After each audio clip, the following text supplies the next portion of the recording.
What's up, guys? Arctic's Gaming here. I wanted to talk about some Cities Skylines 2 uh, interview, I guess, in this specific uh, website. But really, I think it's a deeper evaluation of what I really think comes down to the CEO of Colossal Orders. I don't mismanagement of the game, but also kind of mismanagement of PR and the things that she said in the past. And we'll look through some things that she says in this interview on Ars Technica, which I will put down in the description if you want to read through it yourself. But honestly, we're just going to pick through it a little bit. I already have some things highlighted. Uh, Most of it is kind of just her answering questions, a little bit of damage control. But some of it is straight up like when you read it, you might think that it's kind of anti-consumerist or like she takes this negative feedback from all the customers that paid for City Skylines 2 and it turned out not to perform very well. She's taking all this and acting like, oh, well, we'll make the game better when they should have just released a game that worked in the first place. So here we go, the first one. It's not often you see the CEO of a developer suggest their game is cursed in an official professionally produced video, let alone a video released to celebrate that game. Now, my problem with this is her suggesting that this game is cursed because that would that would insinuate that the game came out and ran well and but for whatever reason just didn't sell well. But that's not true. It came out, it didn't run well, sold pretty okay, but people were not very happy with it. Your game is not cursed, you just released it in a bad state, and everybody is giving you negative feedback, alluding to the fact that you released a game in not a good state. Okay, and then here we go. CEO word of the week. Last week's patch notes. When is this from? 12/18. So yeah, this was uploaded today. And oh yes, they now have level of detail models. Again, that is something that is just, whether it was an oversight or it was a legitimate decision to ship the game when they knew that the game was lacking level of detail models, that is just one of the basic things about graphics in video games, because that means that up until this point, everything in the game, sorry, not everything, but every pedestrian in the game was being rendered fully detailed, even if you were all the way zoomed out as far as you could be. They were still being rendered as if you were looking at them straight on the street, which does not make any sense for a game to launch like that. But again, you know, I'm not the CEO of a company. I don't know anything about game development. I just know that this game came out and it didn't run very well at all for anybody. So, and here we go. Can you tell me a little bit about the decision to release, when it was decided, somewhere between we could work on this forever and now it's time to put something out there, right? Okay, and she has this very interesting sentence. There is a moment in a project where the added time doesn't really bring such a great benefit anymore. Even though they released the game without having level of detail models in it, where they could have taken that added time and actually improved the performance of the game a little bit instead of waiting after the game released to patch it in later. Okay, and then we have, I feel that the project hasn't been moving forward anywhere in the timeline that we anticipated and hoped for. So the game is actually today almost 3 years late. I don't know about you, but I don't want to even imagine what this game would have looked like, what it would have ran like, and what it would have done to my RTX 3080 if the game came out 3 years ago. That would have been the most early access game I think I've ever seen. Now, here's a good one. I really enjoy this. We felt very confident with the announced release date. before we weren't confident anymore. And then she laughs. With the PC release, we felt that it is more important to respect the announced date because we believed that the game is good enough on PC to be released. Like, we felt that adding a few months more, it wouldn't make such a significant improvement to the game that we should delay the PC launch.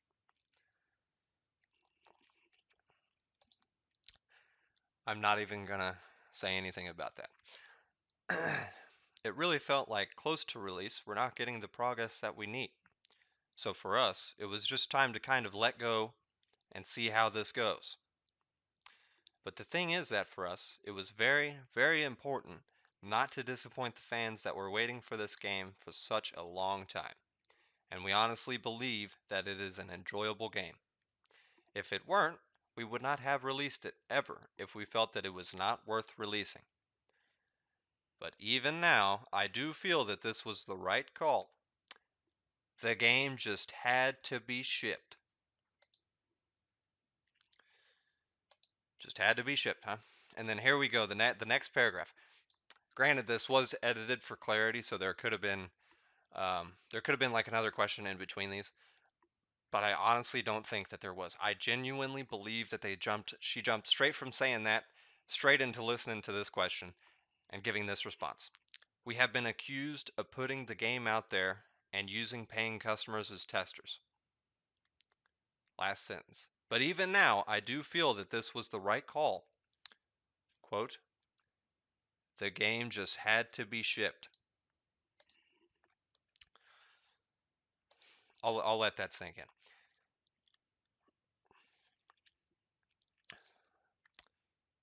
And here we go on this. And as we've seen, it has led to some disappointment. But then again, we're getting a huge amount of feedback, which is extremely positive. People are really enjoying the game.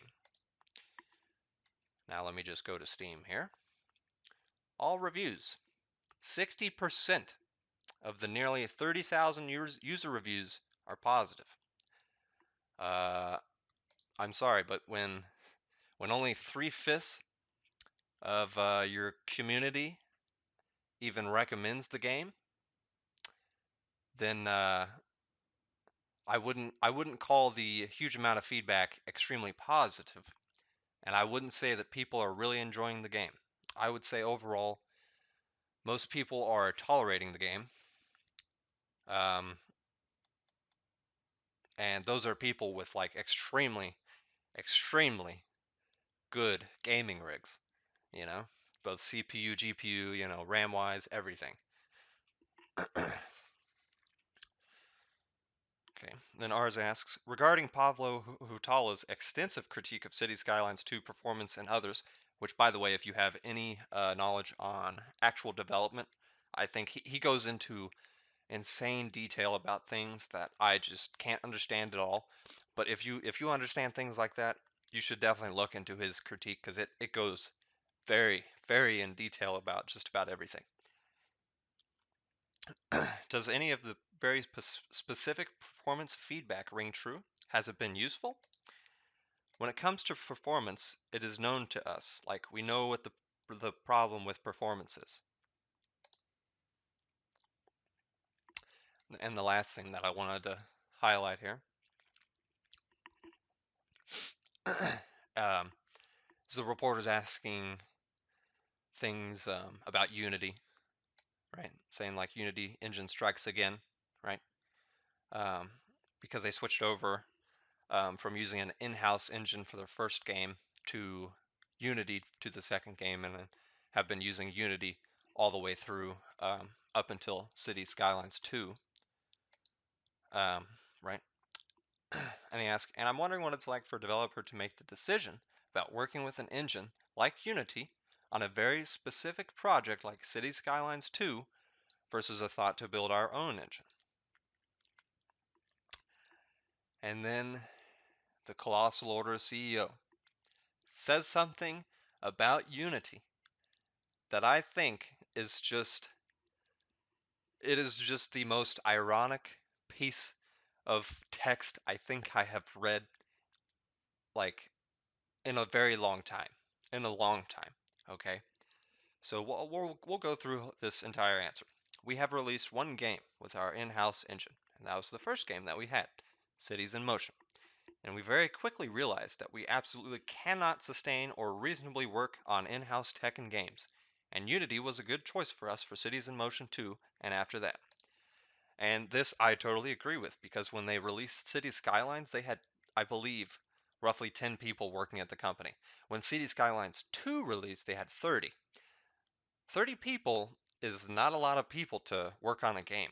I will admit, it's definitely way too small of a number for a company to make their own engine, right? Especially if it's like straight up off the ground and they didn't have any former framework to work with. Say like with Bethesda building the creation engine uh, based on their experience with Gamebryo, right? In 2018, there was a promise of extremely interesting features coming for Unity.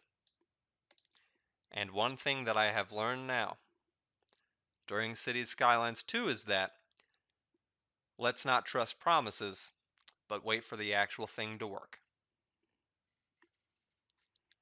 Now you can take that sentence coming out of her mouth, and you can take that as, oh, she's talking about the Unity technology in this paragraph. But you can also take that sentence and apply it to a Steam reviewer. A Steam reviewer could use that. And one thing that I have learned now during City Skylines 2 is that let's not trust promises from Colossal Order, but wait for the actual thing to work. So there you go.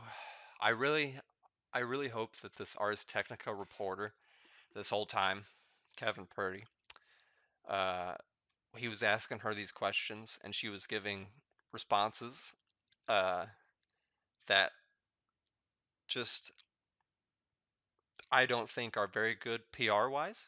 I really hope that he was sitting there and he was like, wow. He was like, you're kind of shooting yourself in the foot with this one. Like, these are not good answers for the most part.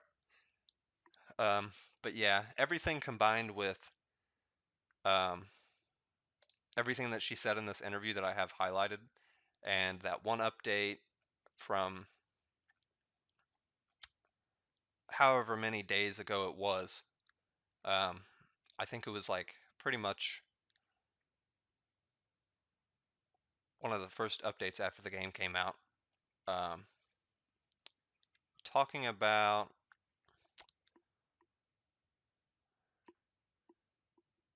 talking about the state of the game, and I can't remember exactly what she said. Um, but actually, I think it's on my review real quick. Let me find that. Let me find my review. Here we go. And okay, due to the CEO's inflammatory statement to her customers regarding the launch of the game, and obviously this is like a, you know, this is not exactly what she said. It's very much paraphrasing. If I can find um, the exact thing that she said, I'll add it in here. But TLDR, if you don't like the simulation, don't play the game. Even though the simulation was literally just borked from the beginning. Like it just did not work properly.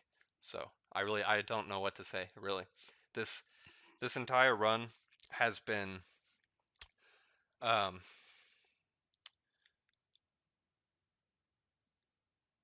really just opening my eyes on the company culture at Paradox, the company culture at Colossal Order, how the CEO thinks and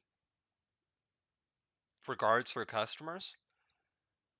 For her to say like, "Oh, the performance wasn't where we wanted. That's why we delayed the console ports," and then at the same time to just like ruthlessly defend the game instead of apologizing for the state that it launched in, it really pulls back the curtain on, I would say, the gaming industry in a whole. Not every game development company does that or um, is rude to the customers, like Colossal Order and Bethesda apparently.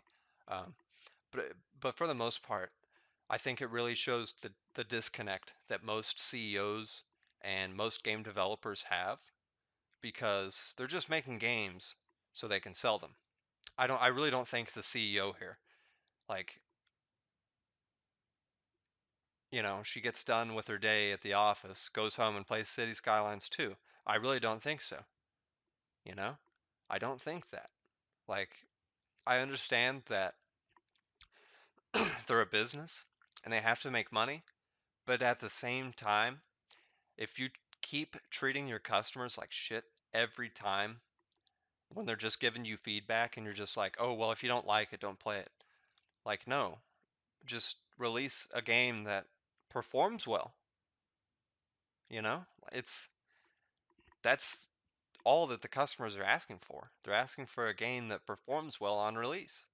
And all of these companies just can't do it. They can't do it, and then they get mad when they get called out for it. I don't understand it. They're missing the first rule of customer service, you know, and that is the customer's always right. And as much as I hate that, I've worked in customer service jobs before, and I hate that saying. I do.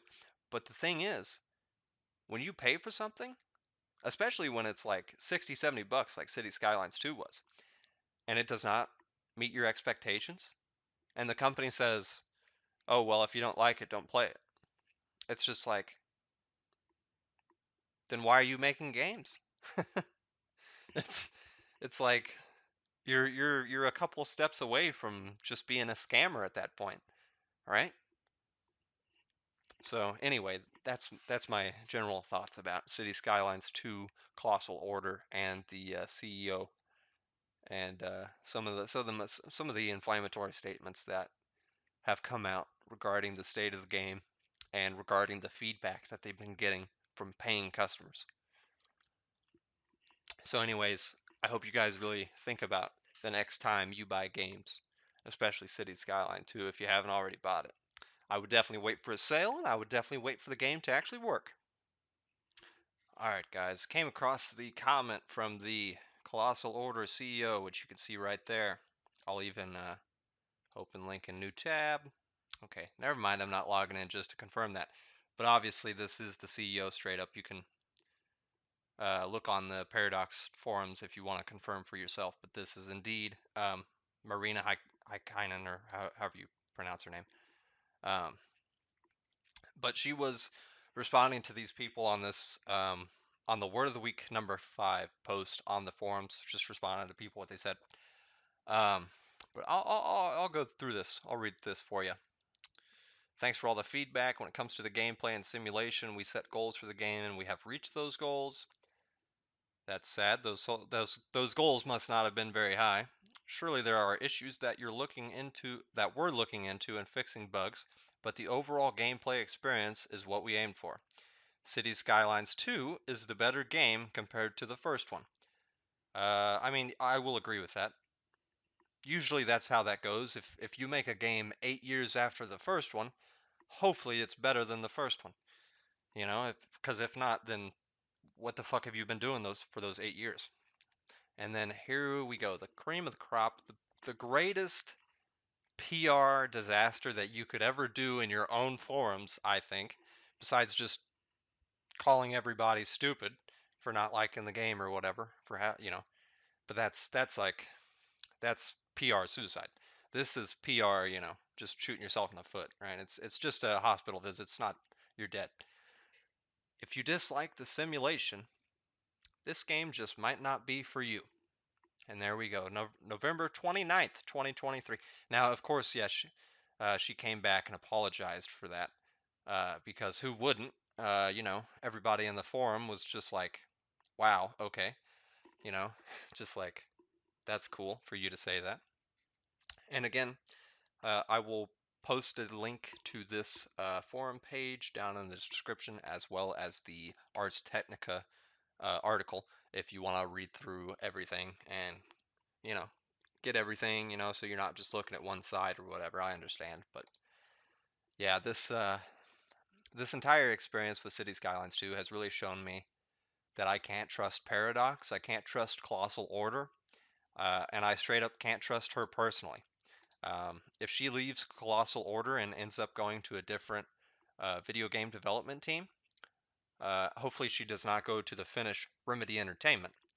Um, but if she leaves Colossal Order and goes to a different uh, developer, then especially if it's in any management capacity, then I don't think that I can buy any games from that developer either, because she exhibits some of the most anti-customer traits and says the most anti-customer things when people are just giving feedback and saying, "Hey, the game does not run well. You release this game charging $70 for it, and it does not run well, and the simulation does not work."